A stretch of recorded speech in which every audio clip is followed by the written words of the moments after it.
എന്ന് പറഞ്ഞപ്പോൾ എൻ്റെ ഒരു കോളിൽ എന്നെ സഹായിച്ച പൃഥ്വിരാജ് സുകുമാരനോട് ഞാൻ നന്ദി പറയുകയാണ് ഈ അവസരത്തിൽ. കിട്ടിക്കോട്ടെ, എന്തെങ്കിലുമൊക്കെ ഒരു മാരുതി 800 ആയിട്ട് ഞാൻ ആ വീടിൻ്റെ മുന്നിൽ വരും. ടൊവി എന്ന് പറയുന്നത് എനിക്ക് മനസ്സിലാക്കിയിട്ട് ഞങ്ങളിപ്പോൾ ചെറിയ പിണക്കത്തിലാണ്. അതായത് എന്താണെന്ന് ചോദിച്ചു കഴിഞ്ഞാൽ ചെറിയ അങ്ങനെ വന്നിട്ടുണ്ടെങ്കിൽ ടൊവിനോട് ഞാൻ സോറി പറയുകയാണ്, ഒന്നും തോന്നരുത്. നമ്മുടെ പാർട്ട്ണർ പുള്ളി ഇന്ന് ഇവിടെ ഇല്ല, പുള്ളി അമേരിക്കയിലാണ്, പുള്ളിക്ക് വരാനായിട്ട് ഈവൻ സാധിച്ചില്ല. പക്ഷേ അദ്ദേഹമായിട്ടുള്ള ഒരു ടൈപ്പിലാണ് ഞാനിത് സ്റ്റാർട്ട് ചെയ്യുന്നത്. അപ്പം അന്ന് ഇതിൻ്റെ ഒരു ബഡ്ജറ്റ് ഈവൻ ഇട്ടതും പറഞ്ഞതുമൊക്കെ എല്ലാ സിനിമകളും അങ്ങനെയാണ്, അവർ ആരംഭിക്കുമ്പോൾ ഒരു ബഡ്ജറ്റാവും, പിന്നീട് അതൊരു വേറൊരു ബഡ്ജറ്റാവും. ഇതൊക്കെ എല്ലാ സിനിമകളിലും, കൊച്ചു സിനിമ മുതൽ വലിയ സിനിമകളിലും ഉള്ളതാണ്. അപ്പോൾ അങ്ങനെ ഞാൻ ഇതിൻ്റെ ഒരു 30 ദിവസം 25-30 ദിവസം മുന്നെയാണ് ഇതിൽ ജോയിൻ ആവുന്നത്. അപ്പോൾ ഈ സിനിമ ഒരു വലിയ സിനിമയായി മാറണമെന്നുള്ളൊരു ആഗ്രഹം ഇപ്പോൾ ഇവനുണ്ടായിരുന്നു. ഇതിൻ്റെ തുടക്കം മുതൽ തന്നെ UGM ഇൻവോൾവ്ഡ് ആയിട്ട് ഇവൻ ചെയ്യുമ്പോൾ ജിതിൻ ഇതിൻ്റെ എടുത്ത ഷോട്ടുകൾ എന്നെ കാട്ടുമ്പോൾ ഞാൻ ഭയങ്കര ഇമ്പ്രസ്സായിട്ട്, അങ്ങനെയാണ് ഈ സിനിമ ARM എന്ന് പറയുന്ന പാൻ ഇന്ത്യൻ സിനിമയാക്കി മാറ്റണം എന്ന് പറഞ്ഞുകൊണ്ടിട്ടാണ് അല്ലേ ജിതിൻ ARM എന്ന് പറയുന്ന ടൈറ്റിൽ ഫോം ആകുന്നത്. പിന്നെ അജയിൻ്റെ രണ്ടാം മോഷണം ഇല്ല, അതിൻ്റെ താഴെ മാത്രമാണ് നമ്മൾ ARM ഉണ്ടാക്കിയത്. അങ്ങനെയാണ്. പിന്നെ അറിയാം, ഈ സിനിമ പ്ലാൻ ചെയ്യുന്ന സമയത്ത് സിനിമാ വ്യവസായങ്ങളൊക്കെ വളരെ വലിയ രീതിയിൽ നമുക്ക് ബിസിനസ്സൊക്കെ ചെയ്യാൻ പറ്റുന്ന ഒരു സമയത്തായിരുന്നു. ആക്ച്വലി ഈ സിനിമ റിലീസ് ചെയ്യുന്ന സമയത്ത് ഞങ്ങൾ ഈ സിനിമ ഭയങ്കര കോൺഫിഡൻ്റ് ആയിരുന്നു. അപ്പോൾ നമ്മളിത് കാട്ടിയിട്ട് ബിസിനസ് ചെയ്യാം.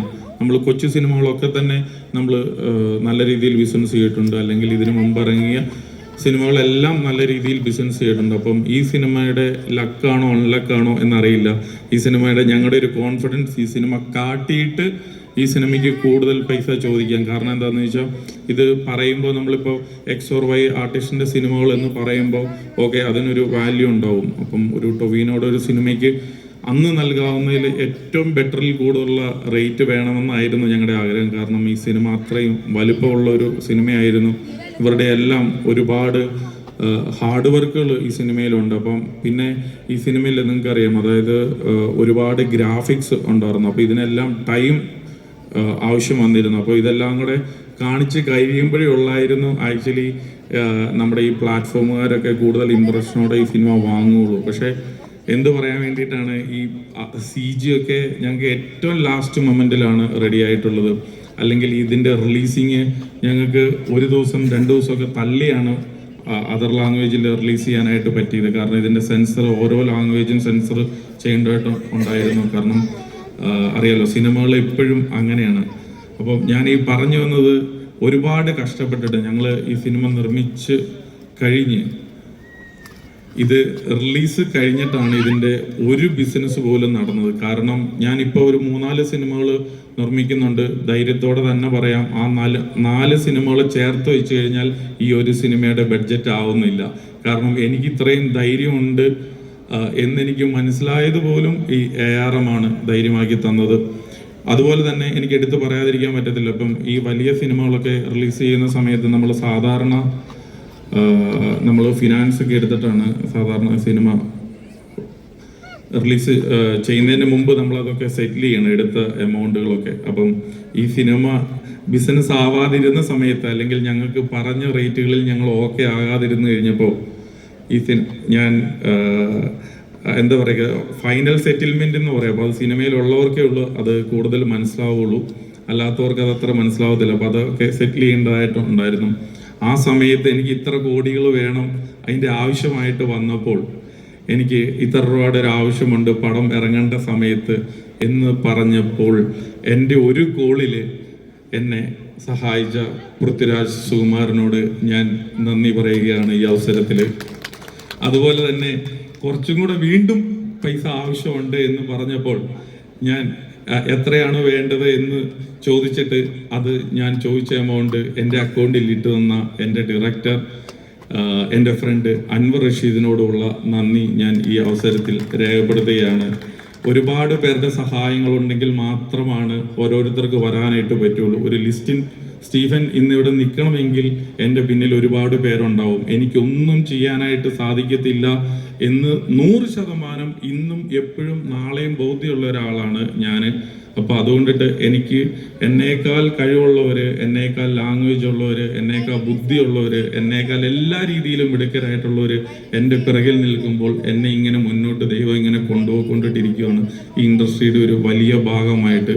സോ ഞാൻ ഇത്രയും സിനിമകൾ നിർമ്മിച്ചിട്ടും ഒരു 100 കോടി ക്ലബിൽ, അല്ലെങ്കിൽ 100 കോടി എന്നൊക്കെ മറ്റുള്ളവരുടെ സിനിമകൾ പറഞ്ഞു കേട്ടിട്ടേ ഉള്ളൂ. അപ്പം എൻ്റെ ഒരു സിനിമ 100 കോടി സംഭവിക്കുന്നത്, അല്ലെങ്കിൽ ഈ സിനിമയുടെ ഒരു ഭാഗമാകാനായിട്ട് സാധിച്ചത് ഇതിൻ്റെ റൈറ്റർ ഡയറക്ടറോടും ഞാൻ വളരെയധികം നന്ദി പറയുകയാണ്. അപ്പം ഇതിൻ്റെ അക്കൗണ്ട്സ് ആയിക്കോട്ടെ, ഇനിയും ഇതിൻ്റെ നമ്മുടെ സാറ്റലൈറ്റ് ഡിജിറ്റലിൻ്റെ ഒക്കെ പൈസ ഇനിയും ഞങ്ങൾക്ക് കിട്ടാനായിട്ടുണ്ട്, ഓഡിയോയുടെ പൈസയൊക്കെ ഇനിയും ഞങ്ങൾക്ക് കിട്ടാനായിട്ടുണ്ട്.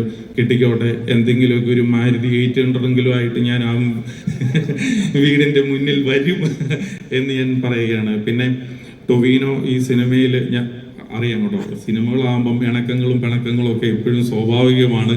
ടൊവി എന്ന് പറയുന്നത് എനിക്ക് മനസ്സിലാക്കി, ഞങ്ങളിപ്പോൾ ചെറിയ പിണക്കത്തിലാണ്. അതായത് എന്താണെന്ന് ചോദിച്ചു കഴിഞ്ഞാൽ ചെറിയ കുട്ടി കാര്യങ്ങൾക്ക് ചിലപ്പോൾ പിണങ്ങും, അങ്ങനെയാണ്. സിനിമയോട് അത്രയും പാഷനുള്ള ഒരാളാണ്.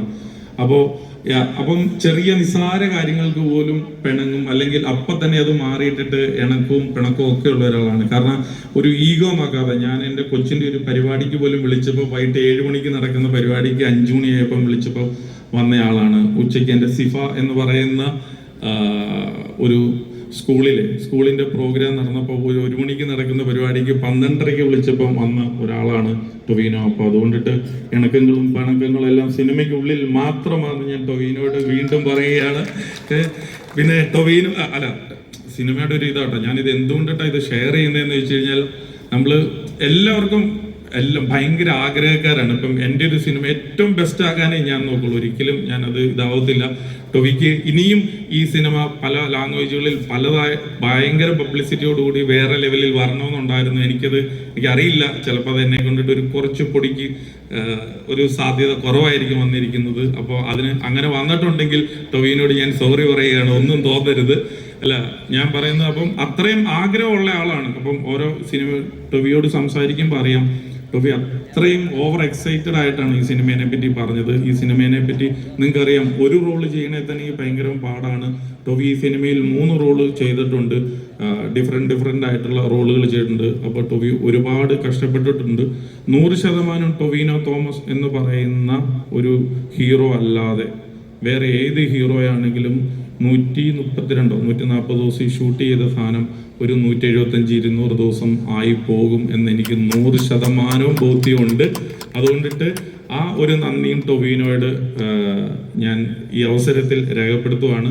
പിന്നെ ടൊവിനോ സിനിമയിൽ 3 ഡിഫറെൻ്റ് റോള് അഭിനയിക്കുമ്പോൾ ജീവിതത്തിൽ 10-12 റോളുകൾ ഡെയിലി ഞാൻ മാറി അഭിനയിക്കുന്ന ആളായതുകൊണ്ടിട്ട് ഇതൊന്നും എനിക്കൊരു ഇതല്ലാത്തത് കൊണ്ടും ഈ സിനിമയുടെ പിന്നിലും മുന്നിലും നിന്ന എല്ലാവർക്കും ഒരുപാട് നന്ദി പറയുകയാണ്. ഒരുപാട് ആർട്ടിസ്റ്റുകൾ ഈ സിനിമയുടെ പിന്നിലുണ്ട്.